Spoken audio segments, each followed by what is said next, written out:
বন্ধুরা, তোমরা যারা মেহেদি দিতে পারো না, ঈদ আসলে সবার কাছে দৌড়াদৌড়ি করতে হয় মেহেদি পড়তে, তারা তো খুব সহজে আমার এই পদ্ধতিটা অবলম্বন করে হাতে মেহেদি দিতে পারবে।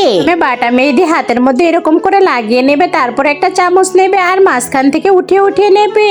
বন্ধুরা, শেষে মেহেদির ডিজাইনটা কেমন হয় কিন্তু তার আগে বন্ধুরা, তোমাদের কে রক্ষা করে, আল্লাহর তৈরি ফেরেশতা না শয়তান? যদি আল্লাহর তৈরি করা ফেরেশতা হয়ে থাকে তাহলে ভিডিওতে লাইক করে চ্যানেলটি সাবস্ক্রাইব করে দিও, আর যদি শয়তান হয়ে থাকে তাহলে এগুলোর কিছুই করতে হবে না।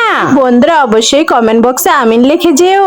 বন্ধুরা, শেষে তো মেহেদির ডিজাইনটা এরকম হয়েছে, তোমাদের কাছে কেমন লেগেছে কমেন্টে বলে যেও।